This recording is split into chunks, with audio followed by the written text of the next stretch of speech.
सरकार जिस तरीके से लगातार बदनाम हो रही है, कहा जा रहा है कि यूपी में जंगल राज हो चुका है और देखने को भी मिलता है कि आज तक जब से सरकार ये बनी है तब से लगातार कुछ ना कुछ आरोप लगते ही रहे।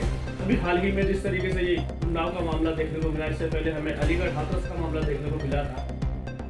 वहाँ भी ये कहा जा रहा था कि जिस प्रकार से दोषियों को सजा न दे करके उनके माँ बाप को दोषी बना दिया गया था, यहाँ पर भी हमें इसी तरीके का कोई मामला नजर आता है। आपकी क्या राय है इसमें?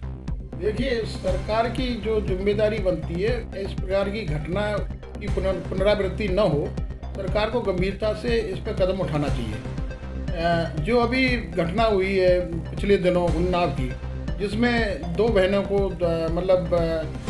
मार दिया गया और एक बहन बिल्कुल मरी हुई की बराबरी है, और उसकी जो बहुत ही दुखद घटना है और उस घटना की जिम्मेदारी जो है उसके परिवार को, उसके माँ बाप को दी जा रही है।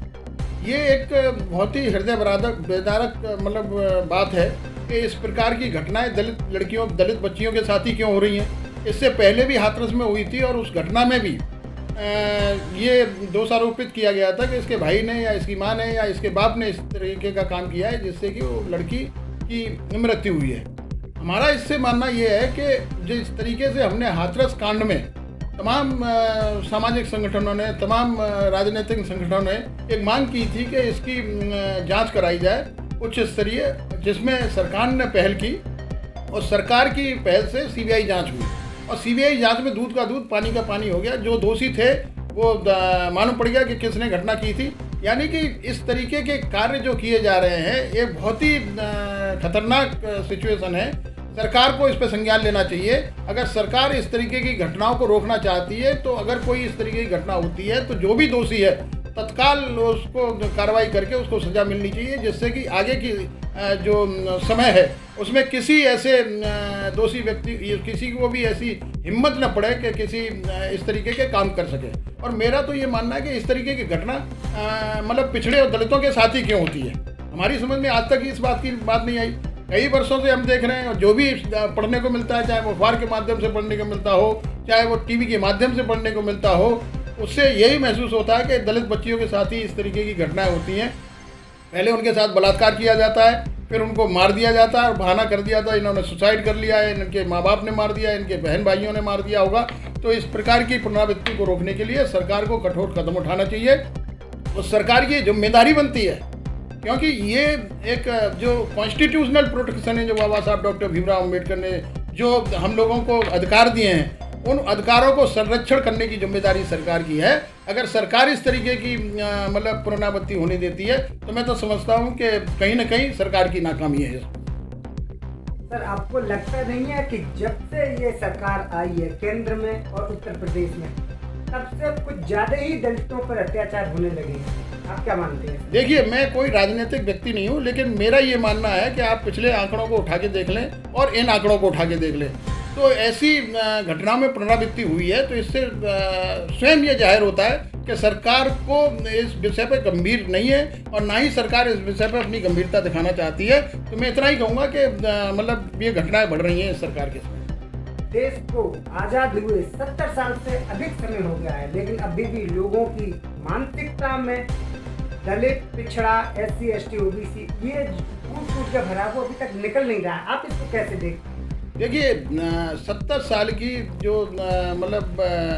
समय है जिसमें बाबा साहब डॉक्टर भीमराव अम्बेडकर ने जो संविधान बनाया था, उन्होंने उसमें बहुत सारा अध्ययन किया, क्योंकि उन्होंने उस समय इतनी प्रताड़ना और इतना समय देखा था जिससे उनको ये महसूस हुआ था कि भाई हमारे समाज के साथ में या हमारे लोगों के साथ किस तरीके का बर्ताव होता है। मैं आगे आने वाले समय में अपने कम से कम समाज को बचाने के लिए ऐसा कोई काम करने का प्रयास करूंगा जिससे कि मेरे समाज के लोग सम्मान की ज़िंदगी जी सकें। और सम्मान की ज़िंदगी के जीने के लिए बाबा साहब डॉक्टर भीमराव अम्बेडकर ने हमें संविधान दिया। संविधान के तहत बहुत सारी ऐसी हम लोगों को प्रोटेक्शन दिए हैं, ऐसी बहुत सारे उन्होंने हथियार दिया है जिससे कि हम लोग अपने आप को सम्मान की ज़िंदगी जी सकें। लेकिन जो आजकल जो चल रहा है कि जिस तरीके से समाज में अनुसूचित जाति जनजाति के लोगों को नीचा दिखाने का प्रयास किया जा रहा है, उनके साथ अत्याचार किया जा रहा है, उनके साथ दुराचार किया जा रहा है, उनके बच्चियों के साथ बलात्कार किया जा रहा है। ऐसे ये महसूस कराया जा रहा है कि आपकी औकात वही है जो आज 100 साल पहले थी, आपको वहीं रहना पड़ेगा जो 100 साल पहले थे। लेकिन हम बाबा साहब डॉक्टर भीमराव अम्बेडकर के अनुयायी हैं और बाबा साहब डॉक्टर भीमराव अम्बेडकर ने जो हमें अधिकार दिए हैं उनको लेना हम अच्छी तरीके से जानते हैं। सर, मेरा एक सवाल है आपसे। देश में राष्ट्रपति हैं दलित, जब मंदिर की ओपनिंग होती है, जब उसका श्री गणेश किया जाता है जिसे हिंदू लोग कहते हैं, तब दलित राष्ट्रपति को नहीं बुलाया जाता। लेकिन अब चंदा काटने की बारी आती है तो दलित राष्ट्रपति के पास जाके उनसे चंदा मांग लिया जाता है।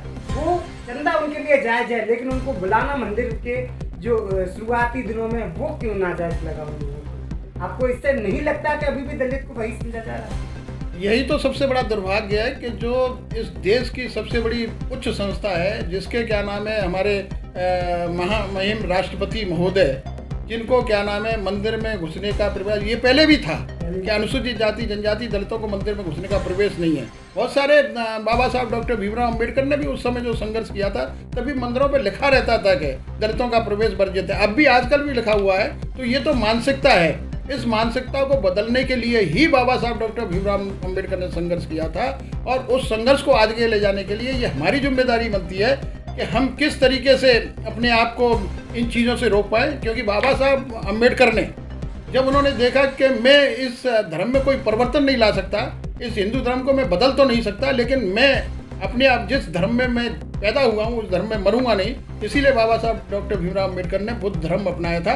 हमको भी ये सोचना पड़ेगा कि जब हम लोगों को वहाँ घुसने ही नहीं दिया जाता, जब हम लोगों को वहाँ प्रवेश ही करने नहीं दिया जाता, जब हम लोगों के बच्चों को या हमारे लोगों को वहाँ जाने पे उनको मार दिया जाता है, प्रताड़ित किया जाता है, मारा जाता है, तो हम ऐसी जगह जाते ही क्यों हैं जहाँ हमारी बेइज्जती होती है। एक सवाल ये है कि बाबा साहब ने संविधान जब दिया था तो उन्होंने एक बात कही थी कि आज मैंने इनको वो आज़ादी दे दी है जो आज तक 5000 4000 साल की गुलामी से इन्हें दूर कर दिया। मगर अगर ये लोग नहीं समझे तो आने वाले 100 साल के अंदर ही ये फिर से गुलाम हो जाएंगे। तो क्या ये वही रीति नहीं चल रही है? ये वही स्थिति जा रही है कि हम लोग जो हैं जो बिखरे हुए हैं, अलग अलग हमारे राजनीतिक दल हैं, अलग अलग पार्टियां हैं और जो सामाजिक संगठन हैं वो भी अलग अलग अपनी विचारधारा लेकर के चल रहे हैं और जाति के नाम पर भी बहुत सारे संगठन खुले हुए हैं। मैं तो उन सब लोगों को ये आह्वान करना चाहता हूँ कि जब तक आप लोग एक प्लेटफॉर्म पे इकट्ठा नहीं होंगे, जब तक जितने भी सामाजिक संगठन हैं वो एक विचारधारा को लेकर के नहीं चलेंगे, वो बाबा साहब डॉक्टर भीमराव अम्बेडकर, भगवान बुद्ध की विचारधारा, भगवान रघुदास की विचारधारा को, संत कबीर रघुदास की विचारधारा को, जो हमारे महापुरुष हमारे समाज में पैदा हुए उनकी विचारधारा को एक मत से और एक साथ होकर के आगे लेके नहीं चलेंगे तो हमारी स्थिति वही होगी जो आज से वर्षों पहले थी। सर, जिस तरीके से हम 15 और 85 की बात करते हैं, 15% हमें एकजुट नजर आता है किसी भी मुद्दे पर, मगर जो 85% की जब हम बात करते हैं, चाहे वो SC हो, ST हो, BC हो, माइनॉरिटी, उस कंडीशन में अभी जिस तरीके से आपने कहा कि एकता नहीं है, आखिर वो एक सूत्र में आएंगे कैसे? देखिए, जिनकी बात कर रहे हैं आप 15%, वो पढ़े लिखे लोग हैं और जो उनके यहाँ अनपढ़ लोग हैं वो भी उनको शिक्षित करने का प्रयास कर रहे हैं। लेकिन हमारे यहाँ तो दुर्भाग्य इस बात का है कि जो हम पढ़ चुके हैं और जिन्होंने अपने मुख्य धारा में जो देश की में आ चुके हैं, हम वो प्रयास नहीं कर रहे कि जो हमारे आने वाली पीढ़ी है, जो हमारे गांव ग्रामीण में रहने वाले अशिक्षित और बेरोजगार लोग हैं, हम उनको शिक्षित करने का काम करें, हम उनको रोजगार प्रदान करने की कोई ऐसी योजना बनाएं। हम अपने मजे में मस्त हो गए, कारण यही है और कोई दूसरा कारण नहीं है। इसलिए हम अलग अलग प्लेटफॉर्म पर अपने आप को जिंदा रहने का प्रयास। NCR करंट न्यूज़ को सब्सक्राइब करें और नोटिफिकेशन सबसे पहले पाने के लिए दबाएं बेल आइकॉन।